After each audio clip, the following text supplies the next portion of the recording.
we are here at Evil Genius. We're going to do a quick interview, hear a little bit more about them. If you follow the show pretty regularly, you know that Evil Genius is easily one of our favorite breweries. And we're going to get into exactly why with them and talk about all the amazing things. Also, stay tuned after the video to find plenty of links to all the other videos we've done about them, and check out some of our other stuff.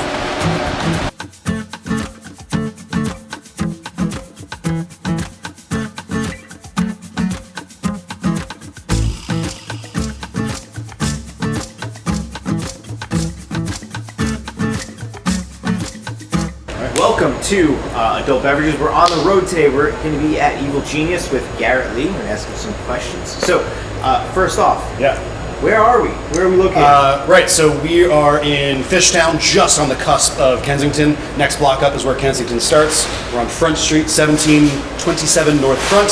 That is where the lab is, which is the first and only brick and mortar for Evil Genius. Okay, nice. So, we are huge fans of Evil Genius, as we've said many times on our show.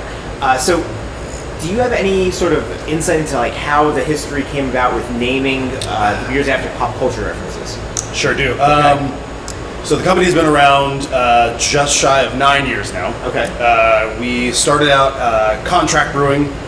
First place that the owners could find way back when was in South Bend, Indiana. Okay. I started on a system that was 15 barrels, just like this. Mm-hmm. Year later, moved to Cooperstown, New York, on a 30-barrel system. Then moved to Hartford, Connecticut, on a 100-barrel system. 2 years after that, we moved to Susquehanna Brewing Company, which is where we're currently contract brewed out of. Okay. They do all of our distro stuff. When we moved to Stratford, it might be Hartford. I can never remember which one. Right. It was at Thomas Hooker. That was when the convention of like pop culture references really started. We started rebranding our stuff, became the bright colors that you see now in all of our packaging. If you go down into kind of the basement area down here, you'll see above the apothecary, we've got in line the releases that we've done. And so you can kind of see where that hard transition into what we have now came about. Very cool. Yeah. So, the other thing that I love about you guys is the logo. Because the logo is so incredibly layered. Sure, and, it's a triptych. Yeah. So I was talking to somebody once, and they were like, "Oh, Evil Genius has a terrible logo. It's like it should be like a mad scientist." And I was like, "No, what are you like? You're missing the whole point." Yeah, right. Because there's an E, there's a G, there's a bottle, and a barrel. Yes. All in one thing. So that is. Yeah. Was that the logo the whole time? Like, ooh, I would have to actually look back on that one. Yeah. I'm not certain. I've seen some prototype logos that we did, and they were. This one's much better. Okay. Basically, yeah. I've seen some signage from the early days of the, it's two boys fresh out of college, just trying to get the company off the ground. It was like almost like the. Have you ever seen The Escapist with zero punctuation, and he like does the E like that? Right. That's kind of what it looked like for a little while. So. I think when we started doing the rebranding, that's when that actually happened. Okay. I think I would have to actually look back. All right, very nice. So, other than your amazing logo and the incredible pop culture references, why else should people drink Evil Genius? Yeah, I mean, aside from the fact that the beer's fantastic. Okay. That's a start. I want to say, what sets you guys apart from any other brewery or? Yeah, I mean. So our motto here, it's on all of our shirts. It's very silly names for very serious beer.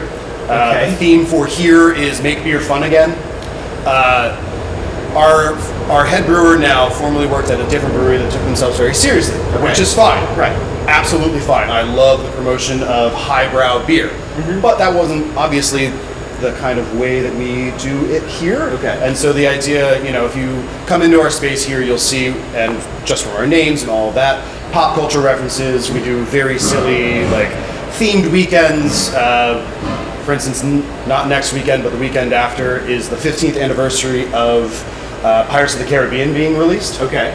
Which I have some feelings about, because I remember seeing it in theaters and not feeling that old then, and now I feel much older. But that's part of part of who we are and part of the culture of what we do is making all these fun things happen and promoting the celebration of beer and a good time and not needing to go on to Beer Advocate and write a 5-paragraph, hey, I love it. I'm down for that. Yeah. I am here to instruct people and tell people and talk about all the tasting notes. Right. That's my bread and butter. That's Yeah. how I got into this. But sometimes you just want to sit and have a beer in a beer garden and hang out with, 6 to 10 of your friends and just kind of hang. Yeah, I was gonna say that's the other thing that we noticed that this is my first time coming down to the brewery itself. Okay. It's amazing inside with the exposed brick and just the whole scenery. And then the beer garden itself is again absolutely amazing. And it's kind of like tucked away. We were like we parked a couple blocks away and we were walking through the neighborhood and we're like, okay, this is interesting. And then just out of nowhere, this amazing brewery pops up and so it's like really that was just absolutely amazing. So you guys have done a really good job of aesthetics. Thank you. The brewery itself, yeah, absolutely. We got to do a whole bunch of really awesome stuff with refurbishing and reutilizing here. So all of our tables that are out there, all the farmhouse tables, the high tops, the booths themselves, that's all from the original roofing from the 1870s. Oh, wow. And actually the footrest for the bar is one of the beams that was over top here. At one point it had collapsed on one side. Then while it was abandoned for like 20-ish years, it started to kind of bow out. So you'll notice our bar is curved out there. It matches the curvature of that beam for the footrest. Okay. Oh, very cool. I think that's kind of that is pretty amazing. Yeah, we got to do a whole bunch of fun stuff with, just reutilizing all the things that we found here. Very cool. So one last question for you. Please. So we've noticed that IPAs were huge a couple of years ago, and then now it's kind of stouts and porters, and those darker beers are kind of getting a little bit more popular. What do you think the next style of beer that's going to really kind of boom is going to be? Sure, Pilsners. Okay. Absolutely. People are, so we've got more Pilsner and lager beers on here now than ever before. Some of that is because it's 85 degrees outside, and it's, that's fair. But along with all of our mainstays of our guava IPA, our raspberry shandy, all of those things, there's a real push, at least from, in our opinion, toward simplifying it back to basics. We're getting to the point now where there's saturation of information, where our guests are coming in with some beer knowledge. So we're not trying to really, not that we were, but we don't have to trick people into drinking craft beer anymore. Yeah. People have that experience. They have that ammunition of information to kind of lay out and say, okay, I know that I like this flavor profile. Where does that come from? And so educating guests and having educated guests is awesome for our bartenders. It's awesome for everyone that works here because we're able to talk more about the craft itself and the art and the science and all of that fun stuff. Yeah. But I think that, what are you drinking? Pale ales are kind of the way to go. Okay. So right now I'm drinking Baby Shark. Okay. Baby Shark,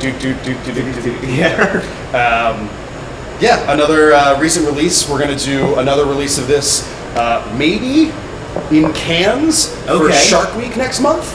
Oh, okay. That's very nice tie-in there. Yeah, exactly. And, that's... right, so I'm the general manager. Right. I don't know if that was... I don't know if you said that. Anyway, so part of my job is coming up with those, how do we tie this into something? Right? Okay. So for Cinco de Mayo, we did a plethora of piñatas. Okay. And we did a lime ginger Mexican lager. Okay, very cool. And tying that into Cinco de Mayo and a taco pairing and that sort of thing. I think those are easy, knock it out of the park sort of events that we can, if we plan forward enough, we're able to execute by. And that goes back to what you were saying before, where it's serious beer with a fun twist on it. Absolutely. Yeah. Awesome. Very nice. Well, thank you for having us. Absolutely. Thanks for having me. And if somebody wants to come down and check you guys out, yes. When are you guys open? What are your hours? We are open every day, varying hours. Okay. So Monday and Tuesday we're open 3 to 7. Wednesday 4 to 10. Thursday 4 to midnight. Friday 2 to midnight. Saturday noon to midnight. Sunday noon to 9. I put you on the spot, but you knocked it out of the park with that. Amazing. Thank you again. Absolutely. Check us out. Come check them out in Fishtown, Philly.